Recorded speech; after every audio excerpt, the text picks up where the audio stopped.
5 ans la population il y a Lingwala. Tous soit conscience dans le baki l'autre fois. Tous soit conscience. Toi ba que commune oza commune abiso moko. Muta libana ko musango azate. Ka abiso moko. Tous soit conscience ba awa na caniveau ba bo aka salité te. Ça a été na yo chapu ben na kata ndaku soki bato balokotaka. Masiti bazali opesi bango ba boki yango. Caniveau te to kangiyo okofuta amende pa ya l'État. Tozoki mokano yako bongisa commune biso Lingwala. Tobaki chaque samedi nous avons assainissement ya commune. Na osenga na population ya Lingwala ba accompagner biso. Ba cha biso maboko po ensemble nde tokolonga. Tunasema hivi population iache kuacha kutupa mabidon ndani ya ba carnivore juu tuko nafanya kazi. Tutengeneze nchi yetu juu tuende bien. Il faut tufanye kazi yetu bien. Ndio maana tuko nafanya masalongo tutengeneze na tuko na honorable yetu Kikobo.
Faut ça là.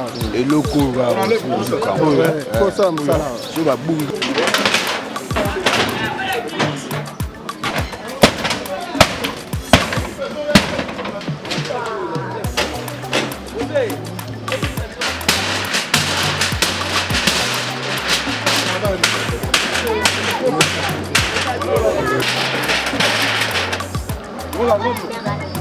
Moi, c'est pas le cas, moi,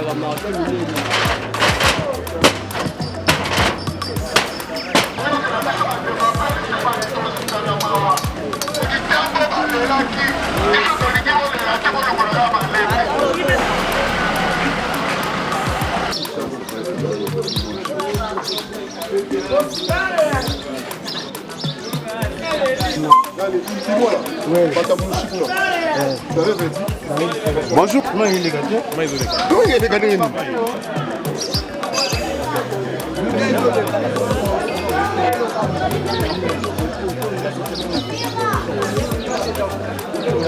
Allez tous.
Mais on comprend tout le coach on la chaîne.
Pardon.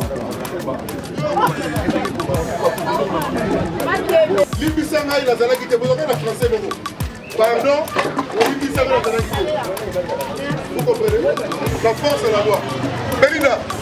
Belinda ça. Tellement. Tu vas Aidez papa. bon ça la carte pour la filmer.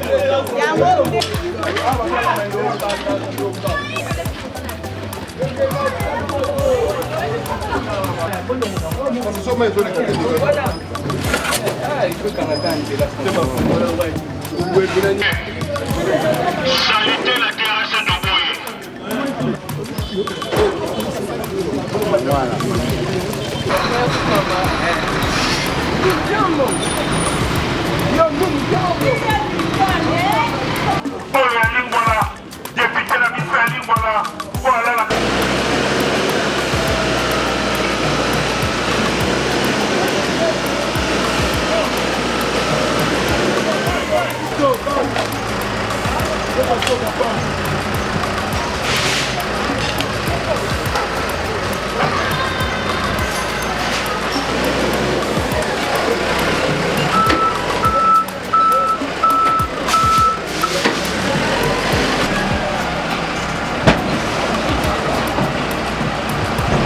Voilà, ndenge nalobaki na première semaine, lelo ezali deuxième semaine.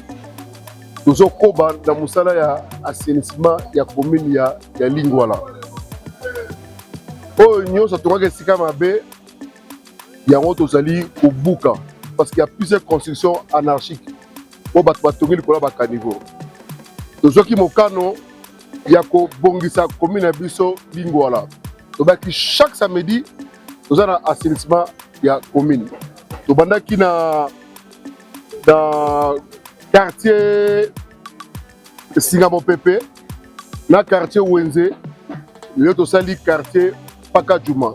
Une grande partie ya quartier Pakajuma tosali yango lelo. Bon sekoya tokosala quartier Sensei na Mushi. Donc tokokoba yango ti tokosukisa na RTNC na lobaki. Na osenga na population ya Lingwala ba accompagner biso. Ba tia biso maboko po ensemble nde tokolonga. Ngai mo na kokate mais avec l'appui la population peut biso confiance. Na niveau autre que na parlement pour tous abalobi na bango. Na niveau ya gouvernement to sala musala pour na intérêt kaka moko intérêt ya population ya Lingwala.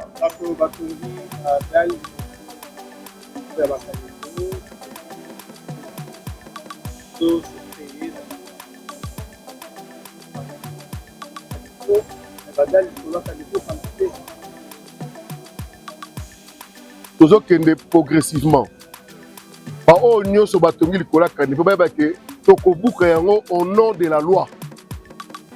O tonga likola kanivo te. Tango tongi likola kanivo ozoko empêcher mayeleka. Conséquence yango zali inondation na kati ya commune. Du o nyonso azana kati ya Lingwala abiki atongi likola kanivo au nom de la loi akobuka yango po totika passage ya mai eleka.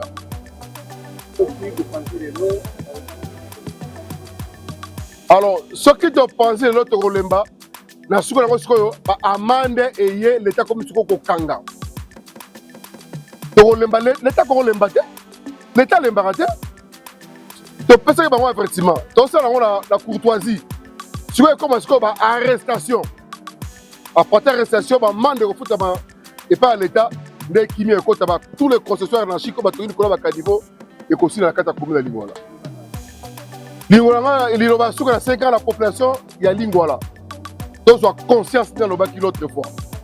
Donc, soit conscience. Donc, il y a des communes aux communes à Bissomoko. Moutaou Taliban est au Moussango Azate. Car Bissomoko. Donc, soit conscience. Awawa. Dans niveau, va voir la salité. Ça a été là. Chapo ben la katanda. Pour ceux qui bateau balogotaka.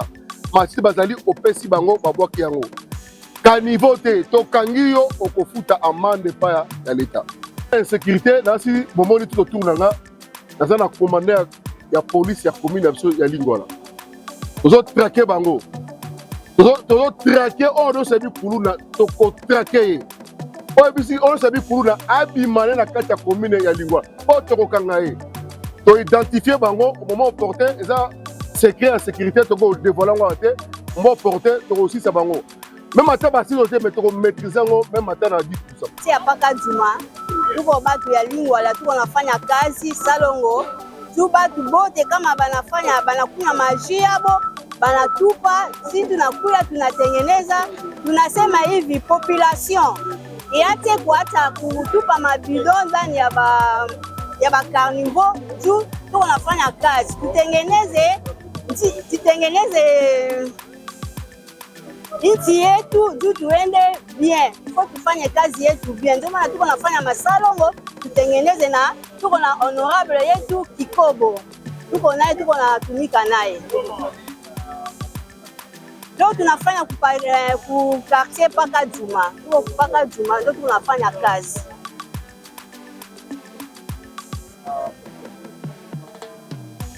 Bon, mimi nasema population baache kutupa mabuchafu makanivo juu kama biko na tupa mabuchafu, ndio maana tuko na vule inanyesha, batu biko na kufa, hakuna moyen.